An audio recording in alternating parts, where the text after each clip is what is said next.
Welcome to Cambridge English Language Institute. This is Ansar Ahmed. In today's video, I am going to talk about parts of speech, which is also called word classes.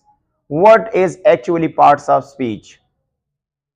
Words are divided into different kinds or classes according to their function and the compositions. These different kinds of words are called parts of speech. Let's take example.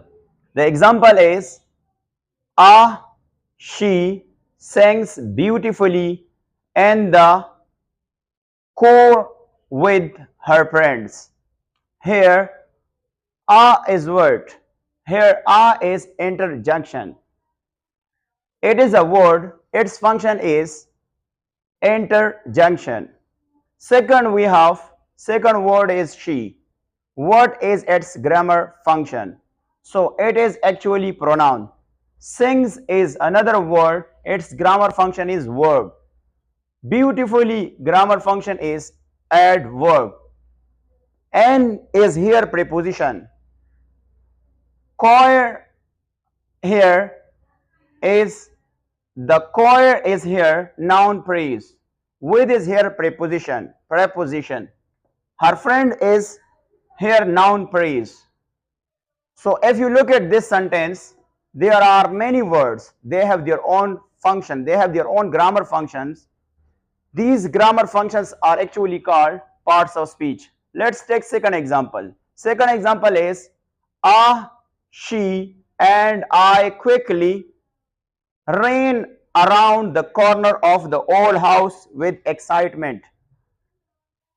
Is interjunction. She and I are pronoun. And is conjunction. Quickly is adverb. Rain is verb. Around is preposition. The corner of the old is noun phrase. Old is adjective here.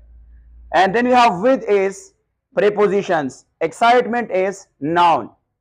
Excitement is noun. The parts of speech are 8 in number. The parts of speech are 8 in number.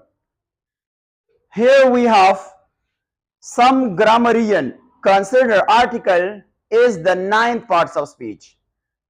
In fact, article is an adjective. In modern grammar, it is called determiner. In next video, I will discuss noun and its kinds. That's it.